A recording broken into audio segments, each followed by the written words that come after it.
Hi, Anurag. Welcome to Venture with Grace. Hey, Grace, how are you? Good to see you I'm again. good. You too. So to start the show, I would love for the audience to learn more about you and obviously now where you're known as you're on the San Jose pension board, but like before that, maybe if you could share a few lessons that you've learned early on in your career that kind of shaped into who you are today. Oh, wow, that's a big question. First, I'm going to apologize. My eyes are on fire. I'm having bad allergies for the last couple of days, so I took some eye drops. They're helping a little bit. And they're all crusty right now, so hopefully I'll be able to play through injured, as they say. So Look, boy, if I look back on my career, it's really been eclectic, and I could draw a straight line and make it sound like it was all meant to be. But a lot of things were opportunistic. I made some career changes purposefully, and those were hard. And when you make a hard 45-degree right turn in your career, it takes a lot of time and effort to convince people, for instance, that you can go from being a lawyer to being someone in finance or in business. Um, but my 20s were eclectic, and one of the benefits of that, as I look back now, is having had a variety of experiences allows me to synthesize from these different things when I'm trying to attack a business problem. And so I joke about having been an attorney for 11 months and running screaming from the practice, but I still leverage that experience when I negotiate. I often feel comfortable trading off legal points or legal risks for some business benefit I'm going to get, because I feel like I have a good sense of the probability of that legal risk. So, being legally trained has ended up being valuable, even though I didn't really enjoy the profession that much. Um, I left after that to go and try and raise money for technology and infrastructure projects in India. And I was young, I looked really young, and I was a bit ahead of the curve on India.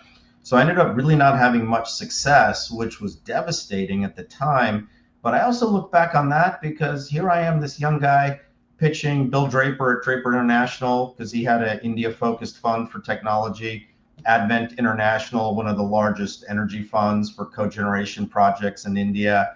DLJ's real estate merchant banking group for urban entertainment centers that we were trying to create in the New Delhi area. And, being a young person, having to present yourself in those situations really kind of helped me up my game faster and earlier in my career. So, just, I've been really fortunate that although it hasn't always been smooth, each stop that I've had in my career has given me exposure to something new, and I've been able to kind of incorporate that into whatever type of business person I am today. Yeah, wow. I feel like that's such an interesting experience.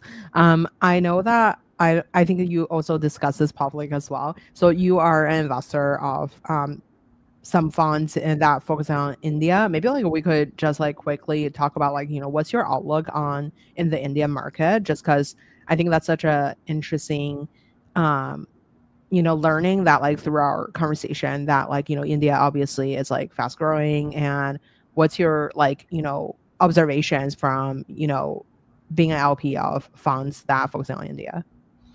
Oh, I was not expecting to talk about India, but I never shy away. I'm bullish. I'm super excited. As a family, we have a couple of personal LP investments in India, and so I just referenced, in the late '90s, I was active in the market, but I was too early. I've stayed close to it since then, and the lane I chose for myself professionally was more of the venture capital universe. And so there really wasn't much venture capital to speak of in the late '90s. It was starting to develop in the 2000s, but a lot of that was faux venture capital. A lot of it was more mature businesses and in kind of a private equity, growth equity kind of a feel to it. But last decade, venture started emerging. And we, as a family, decided to make a couple of investments in smaller funds, I mean, seed funds, about 4 years ago, because we think the ecosystem is developed enough. And, I can't say there isn't risk. I can't say it's not for the faint of heart, but a lot of the soil, the clay, feels similar to what Silicon Valley might have been like in the '80s. But I do think it'll accelerate a bit faster. So what are the things that I like about the Indian tech ecosystem? The first is I think the Gen Z talent pool in India is the best talent pool in the world. And I also sense a real confidence. I've been going to India since I was 6 months old. Not that I have memories from when I was 6 months old, but I've seen in a generation and a half a country go from an inferiority complex to really feeling proud and that this is their moment. And I think that psychology matters. Um, we know that there are plenty of funds there, Lightspeed's there, Excel's there, Sequoia's there. So it's been really nice to have those brand name firms make a bet on India, 10, 15 years ago. Um, the other thing that I like is there are a lot of Indian entrepreneurs who are going back home. And so that transfer of knowledge, how do you develop an MVP? How do you take an MVP and then work with your initial set of customers to build, a rock solid product that you can then scale and take to market? Um, and then India has three opportunities. It's got a big B2C opportunity domestically, and that's obvious. Like Flipkart's a terrific example of that. India doesn't have a strong internal B2B market yet. Indian enterprises aren't real purchasers of IT, but I think the Indians can replicate a version of the Israeli model, which is build in India and sell globally. And I think there's a lot of evidence of that happening.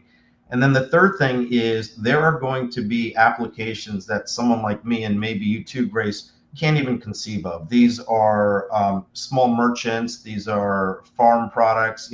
Everyone in India has a mobile phone. They've got this great UPI payment network that's been set up. Greece is in fact tying into the UPI network. I expect more African countries to do that. So they're going to be really cool applications for emergent economies that I think can go global as well. And I think I think the best applications are going to come out of India. I think that's so interesting just because you mentioned about like the Israeli model built in India, but like actually sold to the rest of the world. I feel like I'm definitely seeing that becoming a trend globally. People are more like open to and then more aggressively trying to expand to the US market as well as like, basically build outside to expand into the Yeah. world. I wonder, so like since maybe we could talk about like, a day in your life as a board of trustees for San Jose pension plan. Just because I Sure. feel like that's such an interesting role. Like maybe we could start with like, the day to day and then how do people like I guess like what's a core job there as well as like how does pension plan think about investing because there's so many different assets that you could invest into like through real estate through like other stuff like how do people allocate money thinking about VC too. Yeah, maybe Yeah. start with day to day. So you asked a few questions in there, and if I forget to answer any of them, just remind me. I'll start by. It's interesting. I've now had a dozen people in the last 3 or 4 months assume that my role at that I live in San Jose and that it's a full-time job. I don't live in San Jose. They allow trustees to represent the plan as long as you live within 50 miles of City Hall. So I live on the peninsula, and I'm Okay, about so I'm qualified. I'm just kidding. I think about 25 miles. You might in Fremont, you would be qualified. So, Oh my god, don't give away where I live. I'm just kidding. Hi Audrey, by the way. Oh god. geographically, yes, I forgot. I feel like we're having a one-on-one conversation. I forget. Exactly. Basically. Yeah. So it's a volunteer job primarily, and it's like being a board of director at a company. So you're not there day to day, but it is a time-consuming job, and so I'm involved on a weekly basis in some capacity. With the basics, we attend 11 board meetings a year, and then we're all assigned committees. I'm on 2.5 committees right now. I say half because it's an ad hoc committee that will serve for 3 months, and then the committee will be expired. Um, it is a lot of work. I mean, there's a lot of preparation for each board meeting. Most people think pension boards, particularly in our world, that like all we do is investments, but that's not true. It's a big part of what we do. We're fiduciaries of the whole plan. We have to make sure that the benefits and payments administration works well and that pensioners are getting their checks on time. We have to make sure that we're in compliance with all sorts of rules, laws, and regulations at the state level and at the municipal level. We have to manage relationships with the stakeholders like the unions and obviously the city, the mayor, and the council members. So, our agendas are pretty full, and oftentimes investments are, 10 or 15% of it. Now, I chair the investment committee, and the reason why the role really ended up being a lot more work than I anticipated is when I joined the board, we were one of the worst performing plans in the country. And so we really had to kind of put our thinking hats on how we could kind of get the performance moving in the right direction. So the first thing we did was hire a world-class CIO, and that took a lot of time and effort. I'm sure many people on your podcast do recruiting and hiring. It's a time-consuming process. In fact, we just hired a new CEO, so now in 8 years I've had to do that twice, and that's interviewing a lot of people, attending a lot of meetings. But sticking with the CIO, we got this world-class CIO, and so we came in. We have a sister pension plan, which is the police and fire in San Jose. So the chairman of that investment committee and I, and then the new CIO really got together and spent a bunch of time doing an analysis on how some of the best pension plans operate. The Canadians are the gold standard, so we kind of went to school on the Canadians. We hired a consultant from there. And then we did an exhaustive analysis of like the amount of risk that our plan could bear without, injurious harm to beneficiaries. So we could see like how much risk we could take. And so we really ramped up the risk on the portfolio in the first couple of years. And all of that work just took a lot of time. And the results were great. I mean, we improved from one of the worst plans to one of the best plans in 3 years. It was a dramatic turnaround. We went from bottom percentile to like top 2 or 3 percentile. And I'm happy to report we've stayed top 10 percentile. We're like at the 92nd, 93rd percentile 5 years for our 5-year trailing number now. So, I like to brag about the results and make sure that our CIO gets the credit for what he's built. He's got a fantastic team, but supporting him was time consuming, reading through all those reports and working with the consultants and just being another set of eyes and ears for him. And then the police and fire chairperson did yeoman's work as well. So, we're not there day to day, but we do end up rolling up our sleeves and getting involved. It's important to note that a trustee it's a governance role. So, I don't do manager selection. None of the trustees do. None of the investment committee members do. That would, I think, be highly inappropriate, in my opinion, as a fiduciary to be doing that. But we help, we guide, and and then the second part of your question, I think, was how do we think about asset allocation?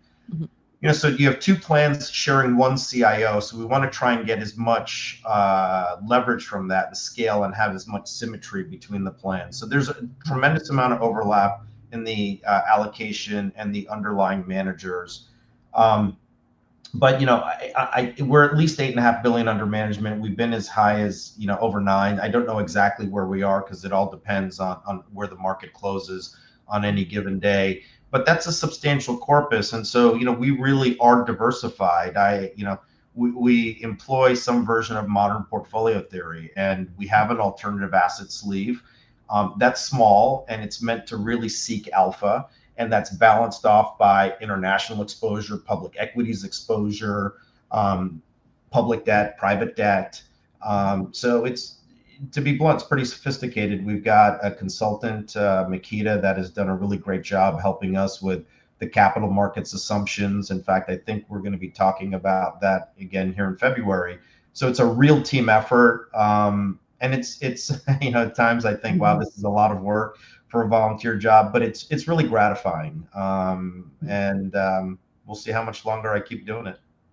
For sure. I think you mentioned like a few real interesting points. So one thing you briefly mentioned is like Canadian pension funds are like gold standard. Why and how were they doing it differently than the US? I'm going to point out three things. I'm sure if someone from a Canadian pension plan were in this conversation, they could fill it in with a lot of nuance. But number one, they've got some real size and scale. And so as a result, they're able to, particularly in their alternative asset classes, they're able to participate in private markets directly. which has the benefit of cutting out management fees and carry profit share, and I mean that ultimately accrues to them. I think they're even able to do that on the public sides, where they have like large enough shareholding in companies that they're able to be an influential voice, as a stakeholder. The second thing is, to be blunt, they pay their employees more competitive wages. U.S. pension funds tend to have a major gap between their compensation structures and what investment professionals in the U.S. pension world could make in the private sector. So I think generally across the board, the talent level is higher. I think we're a nice exception in San Jose. I think we've got an amazing team.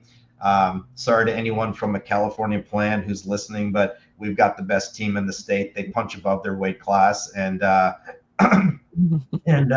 think we benefit in Silicon Valley that many of our team members have spouses who are working a Silicon Valley job, so that kind of helps. But I think that's important. In fact, the Canadians even pay their trustees, so I think the caliber of trustees they have tend to be higher as well. So those are just some metal points right off the top of my head, but there's just a sophistication there and a real know-how.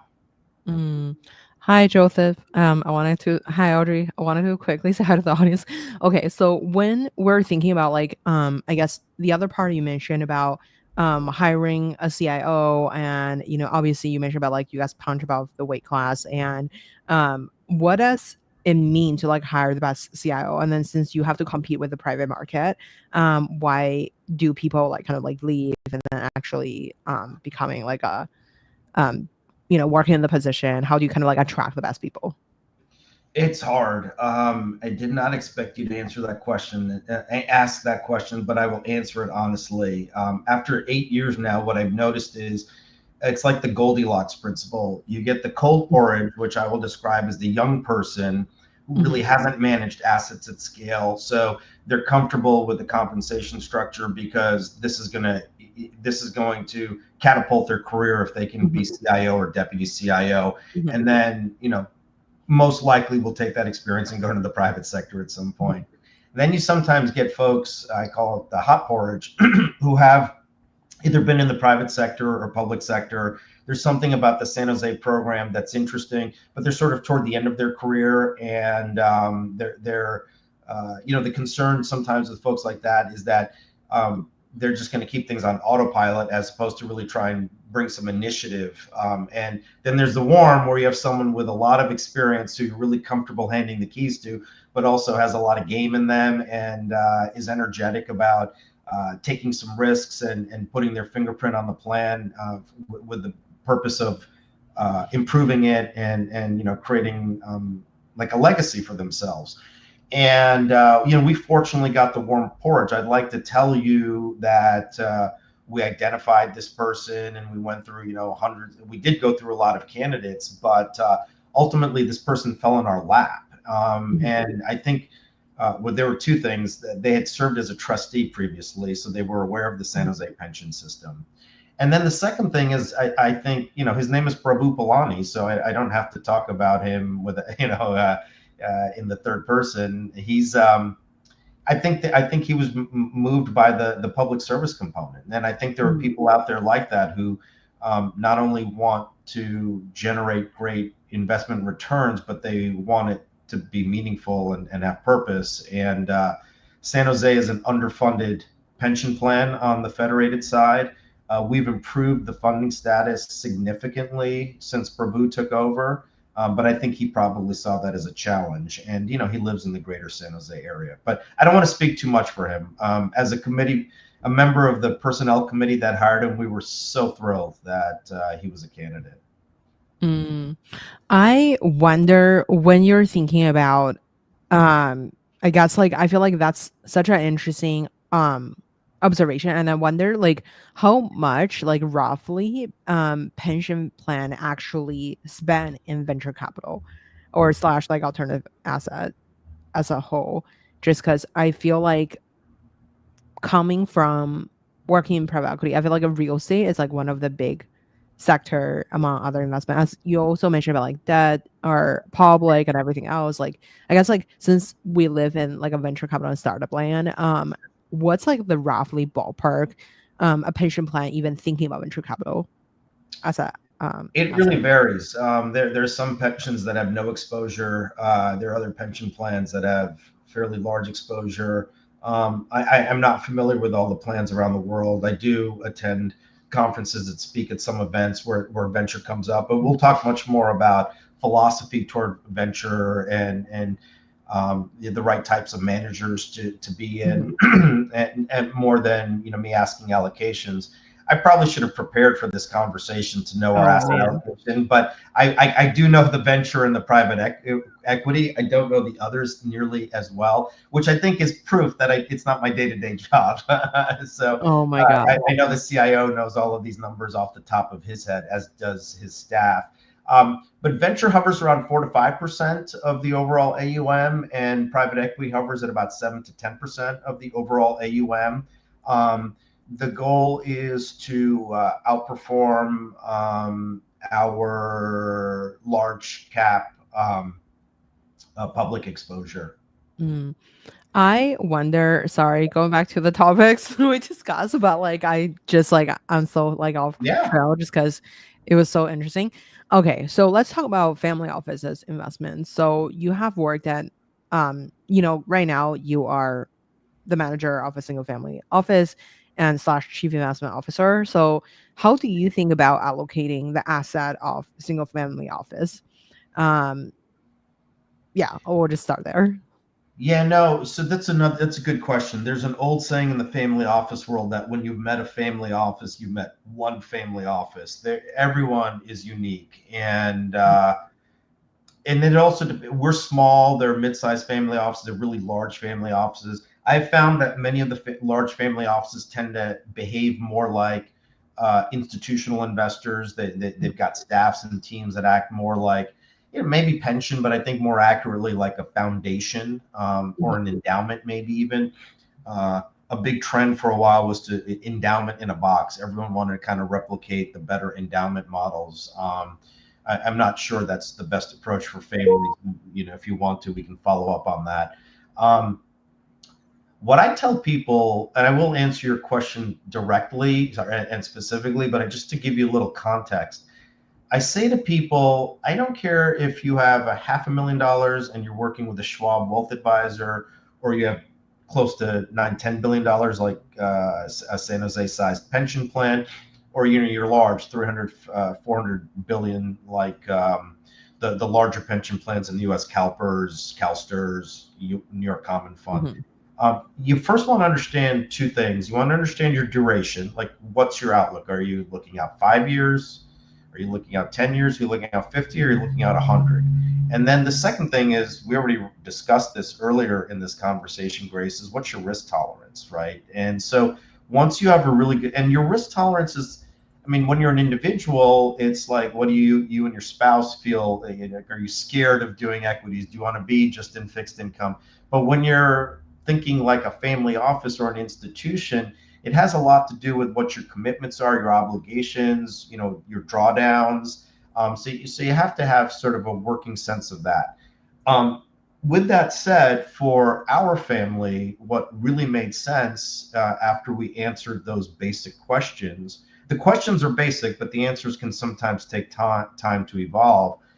It became clear that our principal, he had built a company, he had bootstrapped it, he had sold it, and he really wanted to continue being an entrepreneur. That's when he wakes up in the morning, that's what makes him feel alive. And so he had a few other folks who had worked with him who also had ideas. So we created a small captive venture studio. And if Mhm. you think about that, that's incredibly high risk. There can be, at least in the venture universe, starting companies is higher risk than investing in a fund that's going to have a diversified portfolio. So the first thing we did was diversify. We have a few things that we're doing, and but that's where our private capital mostly goes. We will look at investing in other people's startups, and we will look at investing in venture funds. we tend to hew on the side of smaller funds where we can be a little bit more involved and where the stage of companies and the deal flow is a little bit more analogous to the types of things we're doing in the venture studio. But the bulk of the dollars goes into that captive studio. The rest are in liquid strategies, debt and equity. We do something called model delivery. And then we also heavily tax optimize because pensions don't pay taxes, but individuals do. I wonder, so how do you, since you mentioned about like venture studio, you mentioned about like, you know, direct investment. Well, I think we didn't talk about direct investment yet, but like, how do you, let's say if a family office gave you X amount of dollar, Yeah. how do you quickly come up with a plan? As you mentioned, like, first of all, you asked them about like the duration, like how long you need this money, and the, like, you know, how do you kind of, let's say if they mention they need like 5 years, and then do they give you like a return on number they're targeting, and then the risk tolerance, or do you, I guess, like, what's your framework on actually coming up with like a Yeah. specific strategy for a family? I mean, I think individuals might come up with 5 years, but family, that's too short. I mean, if someone were to say 5 years to me, I'd say all liquid strategies and, heck, ETFs. I mean, maybe I wouldn't say 100% ETFs, but that's such a short duration that I don't think you can really take full advantage of alternative asset investment opportunities. If you have a longer horizon, I mean, for venture, you have to have a longer horizon.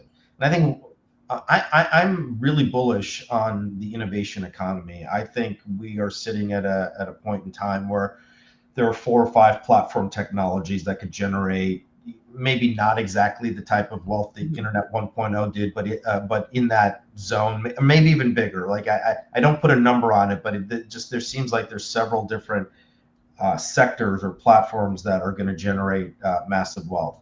And venture is a great way to get exposed to it. Now, I think venture is tricky also because you have to be careful. Venture, a lot of funds have gotten really big. And I think as you get bigger, it gets harder to drive meaningful MOIC. So, what I try to encourage families to understand is the idea that I can't get into Sequoia or I can't get into some top tier brand means I shouldn't be in the asset class at all, I think is wrong. And then fundamentally, I tell people, but if you're going to get in, you're looking in this, particularly if you're doing early stage venture, you're looking at like being fully distributed in a fund in 15 years, right? So you really have to understand that your manager is going to come back. They were coming back every 2 years recently, which was crazy. But they're going to be coming back every 3 to 4 years, and so you're going to be re-upping, and you will start to see some liquidity, but you won't get a full cycle. You will probably have made 3 funds worth of capital calls before you've seen the lion's share of distributions come back out of the first fund. And I think that's probably obvious to you. I think it's obvious to folks like me who are, in this ecosystem and are in the early stage universe, day to day. But I don't think it's always well understood by a lot of LPs. I mean, I even think LPs who've been in the asset class for a long time. If you've been in for a really long time, you were used to the fast return cycles in the 90s. But certainly the more sophisticated investors understand that. I think families broaching the asset class don't. So I tell them bigger isn't always better, and then you really have to understand that this is the long game. If they're comfortable with those 2 things, then I advise family offices. I'm advising one from Mexico. There's one in Dubai. I was helping a Polish family that mandate's ended. And what we do is we really try and understand: do we want to go manager only? Do we want to do a portfolio with managers and with a budget for co-invest? I tell families, make this a real learning opportunity, either through me or let's make sure, and this is where if I'm involved, I can make sure that the GPs are involving the families. Don't just give us 4 quarterly newsletters and then do an annual meeting. Like we want to understand how you're seeing the market, what you're seeing in the market, why you're investing in what you're investing. If we're going to be asked to do co-invests, then we want to see deal memos and understand how the firm thinks. And then I can apply a second filter because, as you know, I've been a partner in 4 venture funds, so I'm this weird creature of wear a GP hat and an LP hat. I have schizophrenia in any given day because I can go back and forth from meeting to meeting. I think I'm wearing both hats with you right now. I've lived through the NASDAQ bubble bursting and the great financial crisis and helped manage over $2 billion in capital. And it makes you calm, right? Yeah. Venture's a long game. In that 15 years before your fund is fully distributed, there's probably going to be some major downturn in the economy. It's okay. You just have to know how to construct a portfolio and how to manage through those situations. And the good companies still end up rising to the top. Mm. I wonder, okay, so maybe this is like very nitty-gritty, but like this is just in my mind. Like, um, I hope you're okay, by the way. Sorry, yeah, Hope just this, like, I feel so bad. Please keep talking. I'm listening, but my no, eyes just started flaring up a little bit. I'm so sorry. It's okay. I feel like it's allergy season. I was like It is. coughing nonstop the other day, but yeah, it's crazy. Yeah, my allergist told me that things are crazy for people right now. Wait, you Things have are blooming, they're allergies? blooming early because, yeah, I have an allergist. And things are blooming early because we've had such sunshine for the last couple of weeks. I know, it's crazy. Hope you feel better. Thank you. Um, I wonder, so since you have advised like PE, VC, secondary firms, family office, institutional investors, and angel investors, uh, number one is like, how do you, I guess, like, how do you manage to keep everything in your brain? So, like, because I feel like just talking about like, because I think the podcast you've been on, like, typically they talk about like emerging managers, like as an LPA, how do you invest in emerging manager? But since like there's like a million different asset class that you actually touch up on, how do you really track these different things like secondary funds or like PE or like other, emerging managers? Like, do you have like a tracking system, like a Excel sheet, Airtable, or like, I don't know, do you use any like software to actually monitor these like investment opportunities? Or I guess like how do you basically just like monitor everything? How do you spend your time on studying each category to kind of like keep on track to um, you know, having an investment strategy when you're like, since you advise these like family offices, like since yeah, like I guess like do you hunt down the different opportunities after you have an assignment or like a structure that you come up with? Um, or do you have a tracker of whatever opportunity comes to you? Because venture is such a, you know, asymmetry information Yeah. space in general. I love that you said that. I always describe venture and most of all of the alternative asset classes, it's all about asymmetric information. Mhm. So, um, you know, let's uh, let's unpack. So, in my San Jose role, Mhm. we have systems and technology that we use. We have a operations person who helps the portfolio managers and the CIO manage the entire pension plan. So I have access to that, as does the IC chair of the police and fire. I don't get too deeply into that. I mean, it gets on my day-to-day job, and I'm in a governance role. And so there, I'm really focused on big picture. Now, to be fair, anytime they're looking at things in venture and private equity, they will run it by me because a 20 plus year career has given me a lot of pattern matching and a lot of context. So, I'm not busy reading books and reading up on firms. It's I've lived it. And Mhm. so I think that's more a case of having that pattern matching and that domain expertise. Now, I don't have that for all the other asset classes. I don't Mhm. have that for real estate. I don't have that for real assets. I don't have that for, our long manager, Southeast Asia. There, what we're really looking for is, I think there's two ways to answer that. First, once you've been an investor in an asset class, even though, think about it as an operating system and an application. So I would say that even though public investing and private investing is fairly different, I would say that there are many elements of the operating system that we share in common. So I've Mhm. got that for no matter what asset class we talk about. And then it's a matter of understanding the application. And so then if we're going to get really geeky, there's, even at the BIOS level, I feel like I've got really good training and instincts and again, experience. So all of that makes it a lot easier to understand the asset classes that you haven't lived and breathed personally, in a way where you can assess the risk, you can assess performance, you can assess whether or not that asset class is doing what it's supposed to be doing in your big picture asset allocation model. And I will tell you, when it comes to the big picture asset allocation model, I didn't understand it at all when I've already been a professional for 15 years. This was totally new. And so for the first year, I'm talking a lot on this in this conversation, and I'm known to talk a lot among my friends and family. But people will be surprised. I was quiet for like a year and a half as a new trustee, just drinking from a fire hose and learning. And we have a great consultant. We have a lot of folks who are able to educate me to get to the point where I feel really comfortable now thinking about asset allocation and adapting it to the different needs of the underlying institution. As far as tracking, like for deals and for the family office, and yes, I mean, I use Airtable, I use Affinity, Dex is my CRM system. I do all of that stuff because I feel overwhelmed all the time. There are so many managers and so many companies that I want to know, only so many hours in a day. I rely heavily on expert networks. I've got many friends who are, I always say that I cheat off of them. They're amazing connectors. They're really thoughtful. The connections they make are always qualified and screened. And so it's like I'm drafting off of them. Like, because I know them, now I have an explosion of people that I know because they're always generous with their time.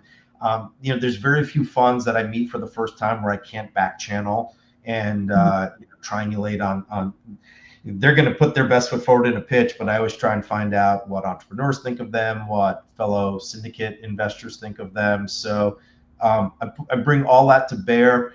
I will be totally honest with you. This is probably a weak point. I wish I was more like my wife, who just is so amazing at like keeping 10 balls in the air. And I listen to her home office is not far from mine, and I hear her like, being able to manage all the stuff and keep pushing the ball forward on so many different projects. I hit my multitasking limit early, but my ADD is a benefit as well, even though it's been a detriment in many ways. It's forced me to, when I focus for spurts, I've become a quick learner. And so I'm able to kind of absorb and learn new things.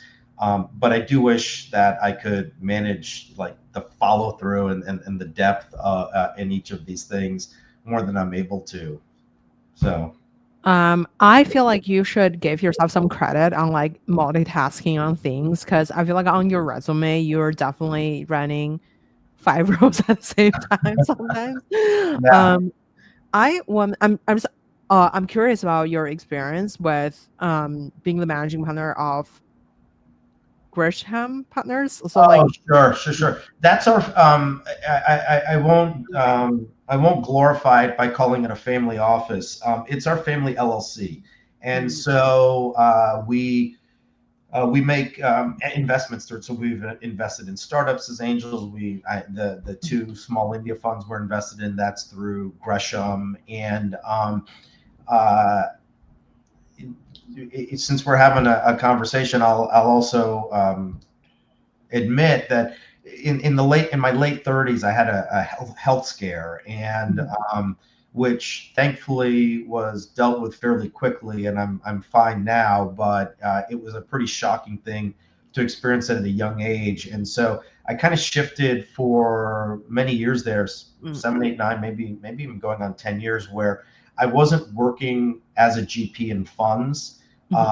When you work as a GP in funds, it is a heavy lift. You raise money. Raising money is 18 months on the road. You manage back office. You do all sorts of things. And I didn't want to be, I didn't want that to be my number one priority. I had young boys at the time, and I really wanted them to be my number one priority. So around that time, I formed Gresham with the intention of doing advisory and consulting work, and which is what I did. So it gave me the flexibility to do work, make money, pay bills, and also then 3 o'clock if I wanted to go coach Little League. And that was really important to me. I totally cherished those years. we kept Gresham alive because it has become our vehicle for investing. And we discussed, I advise many different types of organizations. I advise funds, I advise family offices, and I advise institutions. And so I do that all through that LLC. Mm. I wonder, since like you also have raised like SPV for Uber China, I feel like for doing like smaller SPVs and bigger SPVs, it's kind of like the same concept. You just have to go to people, but like every time it's kind of like a small fundraise on its own. Yes. How do you keep in touch with people just to have that caliber of just like, pooling? I mean, I don't know how much you invested, but I'm assuming it's in like, let's call it like 50 million or something. But I wonder, how do you think about like, just like maintaining that level of connection when you have a deal that, and so you can like share with people. And I feel like the other part, it's like it's super hard to like kind of like vibe with like who is going to invest in what, like, because I personally I find the most like random like investment that will actually attract a lot of people's attention, or some Yeah. of the most like well-known like big logos as PVs are not really generating attraction sometimes, or like the deals that you assume is like gonna be well performing, but like I guess like I feel like the SPV world, it's like a different game. Like how do you kind of like actually ensemble a cast like really fast as like as an investor? Oh, Oh, by I the am. way, hi Jesse. I'm Oh, so sorry that I don't have a great answer for you. I find it to be a painful struggle. I don't. It's not like I've done a ton of them in my career. So mhm, there have been three really successful ones, and they were all opportunistic. In the case of the Uber deal, my mhm, friend Nick was close to Cameron at Uber, and mhm. then I was also on the board of a specialty finance company. Sorry, I was not on the board. I was an advisor to the chairman, and it was cross-border China Basically the U.S. board. Well, yeah, but Official not board. a fiduciary. And so the CEO of that, it was called China Venture Finance. The CEO, based in Shanghai, and I called him. He was really well connected to like CICC, ORISA, China Development Bank, China Agriculture Bank. So he knew some of the really well-heeled institutions there.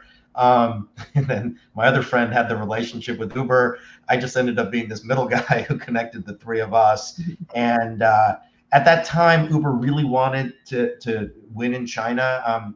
You may know the conclusion of the story was that they had to sell to Didi Kuaidi, which was the local competitor, and it ended up being a very, I would say, like kissing your cousin kind of a return. So, but um, again, I have the legal background, so I was able to form the SPV, work with the attorney, and the three of us. It was a great partnership. So that came together really opportunistically.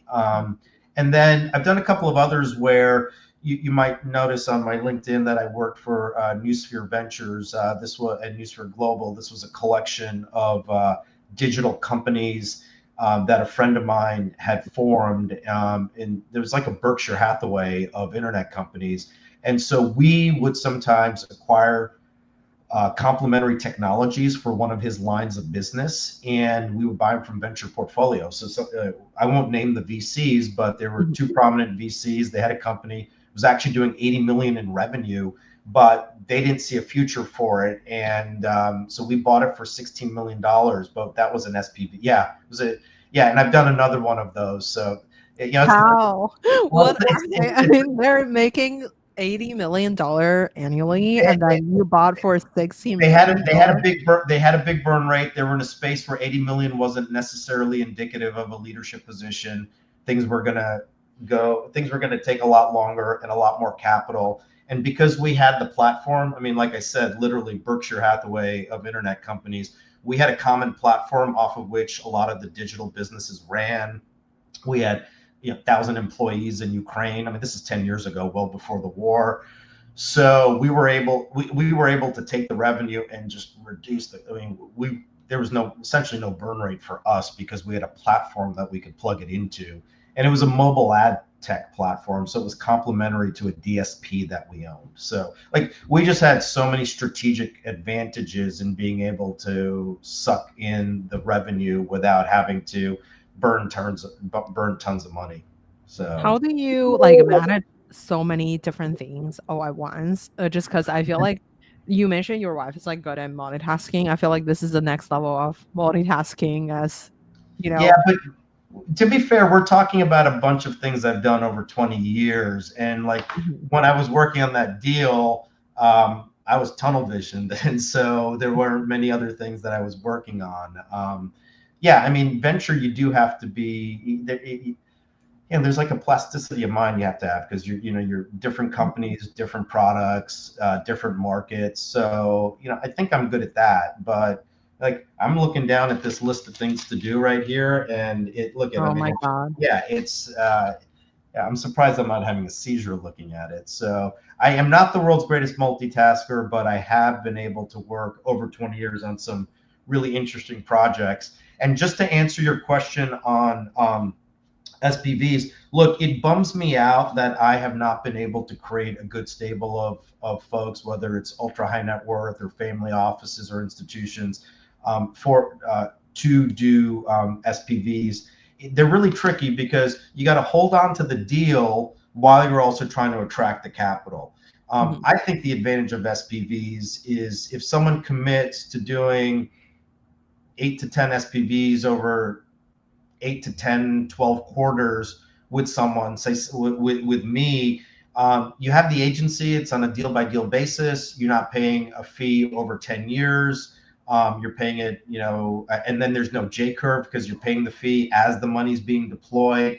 And if you do, 6, 7, 8, 9 SPVs with people you trust who can help you get into a diversified set of deals, now you've created a portfolio, right? That's the whole thing that the GP does for you. And if it's later stage, you don't really need more than 8 to 10 companies to have good diversification.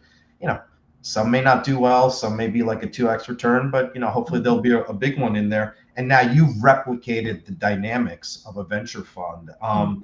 But it's tricky. I haven't done an SPV in a while. Usually when I get asked to participate in SPV, it goes something like this. Someone from London or Dubai, used to be Moscow because I worked for a Russian venture fund for 5 years, but obviously Mhm. that there's no relationship whatsoever there Mhm. anymore. Increasingly from Bombay, the asset management firms and the wealth management firms there are getting really big. They'll call and they'll say, "Hey, can you get me into SpaceX? Can you get me into Anthropic? Can you get me into Grok?"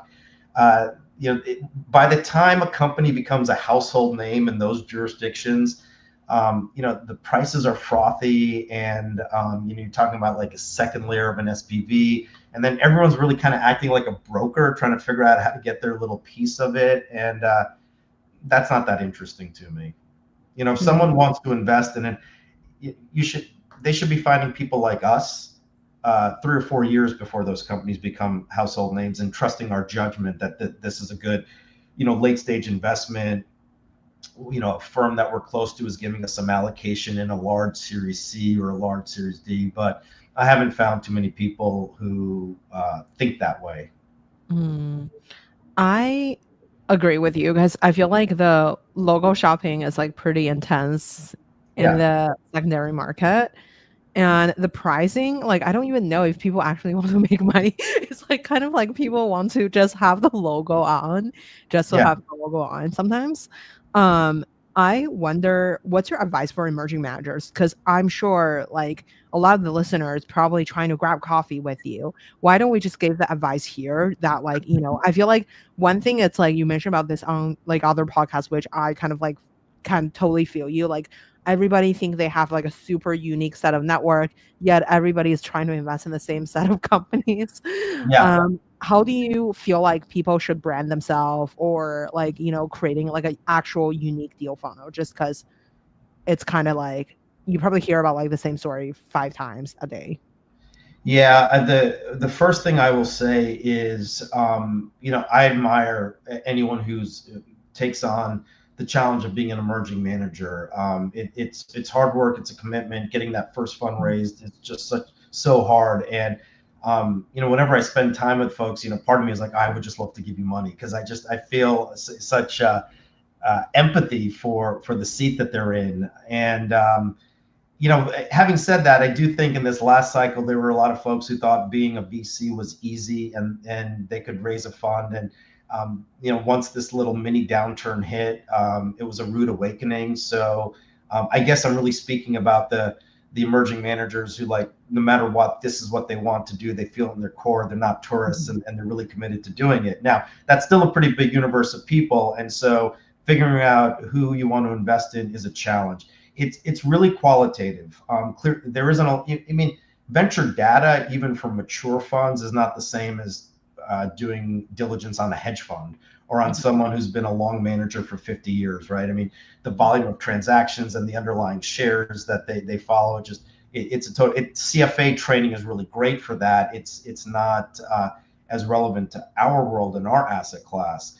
And I see all these business plans because I'm fortunate. Ben Black invited me to be on the selection committee for Raise Global many years ago. A former guest. Yeah. I'm glad you had Ben on because he's terrific. And I have to be honest with you, like the decks all start to look the same. They're the same, except it's, I'm so-and-so for LATAM, or I'm so-and-so for female only founders, or I'm so-and-so for the Midwest, or, Rocky Mountains.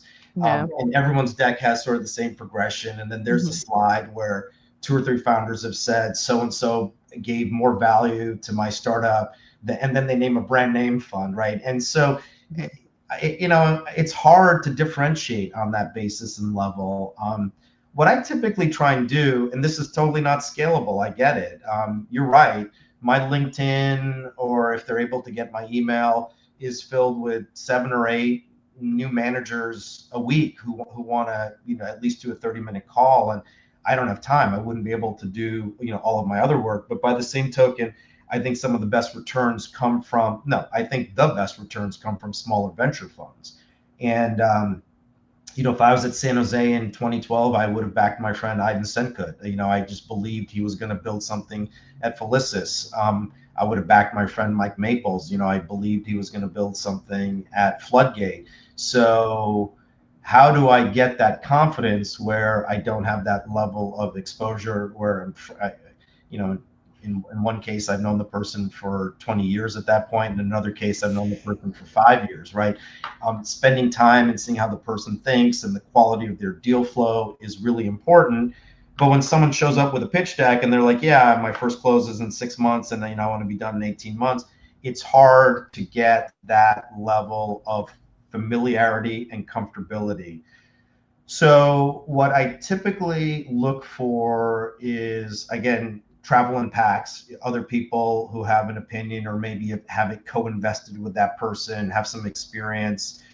And I should say team. Not every emerging fund is a solo GP, but with the team or with the solo GP. I kind of try and look past the deck, to be honest with you. There are some folks who do have a unique perspective on deal flow. I think that's rarer. When I broke into the industry, everyone's like, yeah, you got to develop your proprietary deal flow networks. I don't think there's anything that proprietary about my deal flow network. I think I've worked with many people who I hope trust me. I think, who think I add value, that I'm transparent, that I'm honest and ethical, and feel comfortable doing business with me over and over again. So I'm looking for those kind of indices in emerging managers. And, the more fun. And then I know that's people are looking for, I want brass tacks, like give me some like real metrics. The more you can have a real fund zero, that's helpful. If you're going to bring me a fund zero, I'm actually going to go through every deal just to be clear, because I don't see writing a $5,000 check the same thing as managing a $50 million fund. So I want to understand how much you invested, how you got in the deal. Maybe I care a little bit more about what that founder thinks about you. It just doesn't scale. It's really hard. And I think what ends up happening is, I've said this on another podcast, so I'm starting to feel a little bit like a politician who repeats him or herself with the campaign speeches. But there's a famous Supreme Court ruling about pornography, where Justice Potter Stewart is asked, well, what's the definition of pornography? Like what's the bright line test? And he goes, I don't know. I just know it when I see it. And so when you get that pile of emerging manager pitch decks, the first cut is I just kind of feel like I know it when I see it that these managers are entitled to a deeper dive or diligence, or maybe even entitled to an opinion on a thesis that they have. And then I try and dive in and do that qualitative work that I just talked about.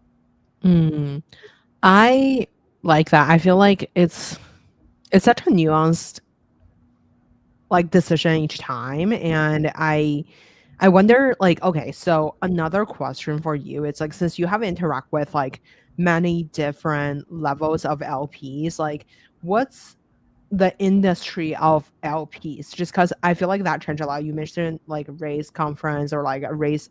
I mean, I went to race side events. Like, I feel like a lot of the people I met are like both GP and LP at the same time. Like, let's say they manage a fund that direct invests, and then they also manage a fund that invests in emerging manager for deal flow or whatever. Like, how do you think about the market for LPs? Just because obviously some of my friends are starting investing in funds instead of just starting funds. But I guess, like, is there like a huge market for like endowment or pension to like actually invest in like LP fund, they invest in GP, and then GP invest in direct investment? This is like such a multi-layer stuff. It is multi-layer. And is your question specifically targeted at emerging managers? Like, just understanding. Like for example, let's say, I think the question is like what's a market for LP kind of look like? You know, I'm not talking about like LP funds. I'm not talking about like the pension endowment, like the bigger ones, but I'm talking about like people raising fund of funds or stuff like that. So like, for example, a GP could be like a GP for their own fund that do the direct investment. And then they also have a fund to invest in funds. So like, I guess, like, is there a market there? Like, will like the pension endowment actually invest in the fund of funds, I guess? Yeah, yes, endowments and foundations often use fund of funds to get access to managers, not just in venture, but in other or private equity, but other asset classes as well. If I think the nub of your question though is, look, there are a lot of fund of funds. Look, I can't give you the aggregate numbers of like the scale and the total dollars, but the endowment universe is huge. The pension universe is huge. The foundation universe is huge. And then there are a lot of large family offices and trillions of dollars of wealth trapped in family offices globally. And they invest however they want to invest. Almost all the endowments that I'm familiar with have some kind of a venture program because the top endowments were so successful with it, they've tried to replicate it. And I shouldn't say that. I mean, there's some small college endowments that are long tail and don't have anything, but I think it's become a more common practice. Somewhere in the late 90s, because venture had such massive returns, it became an asset class. Like consultants told institutional investors, you need this as an asset class.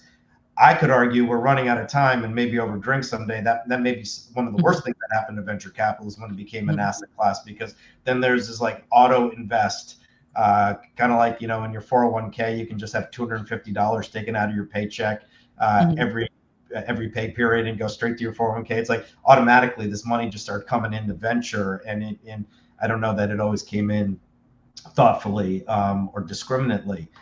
But those folks might try to access smaller managers through fund of funds or hiring someone to actually do it. That's becoming more common. People are starting to recognize that the best MOIC tends to come from smaller firms. The dispersion is greater, but you get more alpha.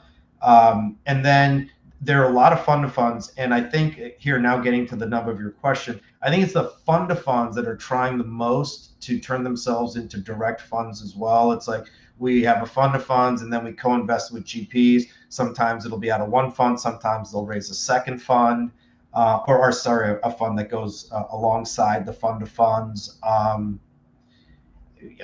a little suspicious of that. I don't know that most of the people I know in fund of funds come from enough of a direct investing background. to give me a lot of confidence. I think the argument they'll make is, but we're following the lead of our GP. The issue is you're not always aligned with that GP, and all GPs love all their children the same. They all think they're going to be amazing at seed and Series A. So I think you still need to have a direct investing skill set to do that. You said you met a lot of people who are GPs and LPs. It's interesting. In the institutional world, I have asked people over the last 8 years, hey, how many people are there like me with the GP and LP background? And I get told very few. So maybe it's developing more in the venture world where people want to invest in GPs and then co-invest. But I'm seeing that mostly out of fund of funds that are trying to structure themselves that way. I've had a couple of people over the past 18 months recommend that I do something like that. And it's an interesting idea. You know, yeah, I was going to say something about fund of funds, but I'll choose not to. Oh God. Okay. So I know that we're running out of time. Do you have time for like a 30-second fire round? Sure. Okay. What's your favorite book? My favorite book, I have two. Okay, go for it. Now no, that's cheating. I'm gonna go with The Great Gatsby because wow, what? Yeah, well, it's a really popular book, so it's not like I picked a rare book, but that book is really meaningful to me because I'm the son of immigrants, and I grew up in New York, and I grew up in the go-go days of Wall Street and a lot of wealth and a lot of flash. And the protagonist in Great Gatsby is Nick Carraway. He comes from the Midwest, from very humble roots, and he comes to New York in the 20s go-go days and is seduced by a lot of the same things I was. But he ultimately moves back to the Midwest because he ultimately concludes that the values he was raised with are more important to him. And that's always resonated with me because I never want to lose my roots or those immigrant values that my parents raised me with. Of that, who would you invite to your dinner party? One person? It's your party. It's my party. Ooh, I'm so bad at throwing parties. This is kind of fun. Who would I invite to a dinner party? I would want my dinner party to be eclectic.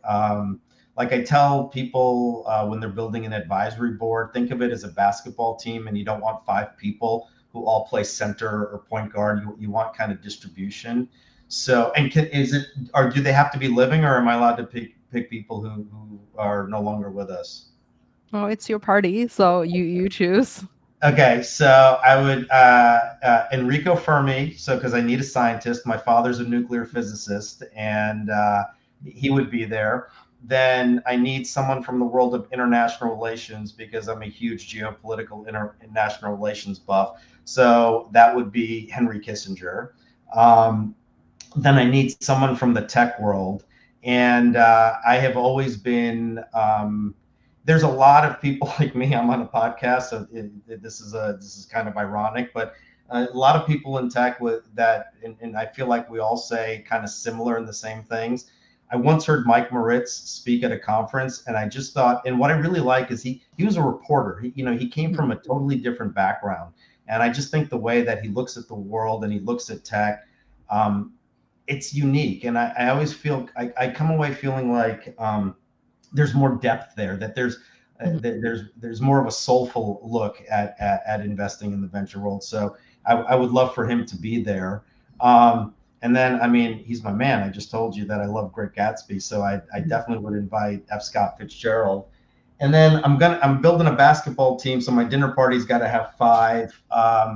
But I want to pick someone who's alive and contemporary. It would probably be an athlete, and God, there's so many athletes Dan Marino. He was my favorite quarterback.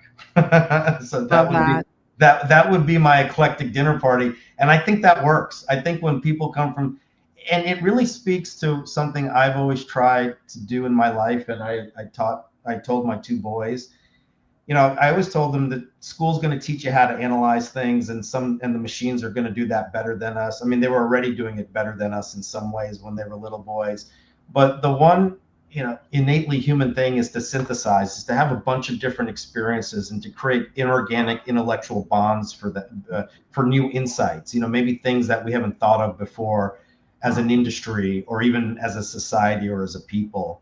And so when you get people from different backgrounds together, I think magic can happen. Mm. Wow. Love that. Okay, so who made the biggest impact in your career? On my career, um, I am so fortunate.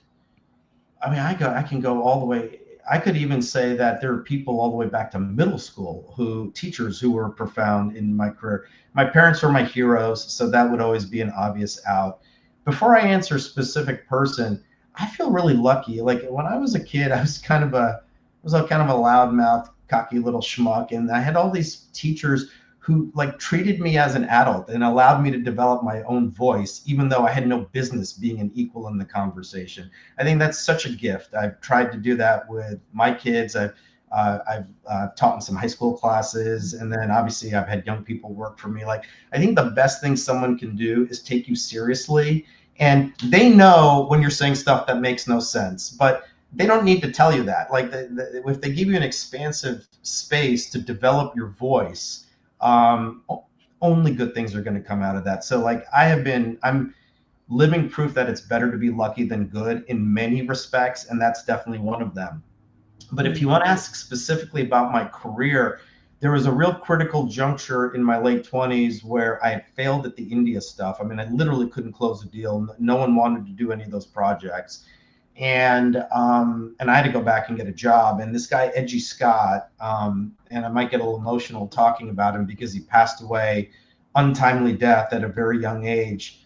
But my friend, one of my friends is a founder of Gen 1.0, top tier internet company. You'd know the name, but we're not going to name drop.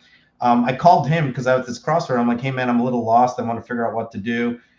And he introduced me to this guy. So I was living in LA. I flew back up here to meet him for lunch. He met me only because of the request by my friend, who was a big deal. And we met at the Circus Club in Atherton for lunch for an hour, and then we went back to his office and stayed together for another 4 hours. And at the very end, he just sketched out on the back of an envelope an offer letter to have me join Imperial Bank in their ventures division. So I did venture lending, very similar to Silicon Valley Bank. And we had a little small equity fund where we wrote $250,000 checks. And he always called me his lawyer experiment because I had just most recently been a lawyer. And he gave me my break. And he took a chance.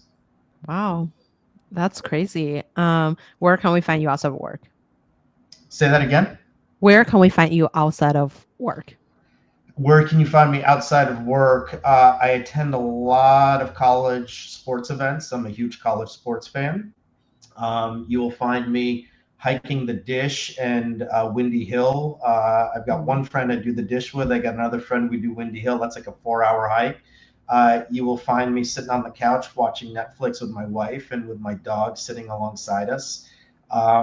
You will find me frantically responding to urgent texts from both my sons.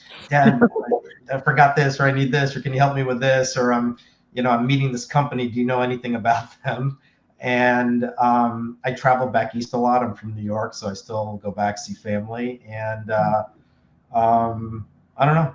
I'm around. You'll see me at Coupa Cafe. That's where you and I met in Yeah, Palo Alto. exactly. That's Yeah, like a second office for me. And yeah, and you'll see me in my bed reading books. amazing. Wow, what a well-rounded person. Well, uh, Anurag, thank you so much for coming on the show today. It was such a fun conversation. Yeah, this was a treat. Thanks, Grace, and keep in touch. Totally. Let me quickly end stream.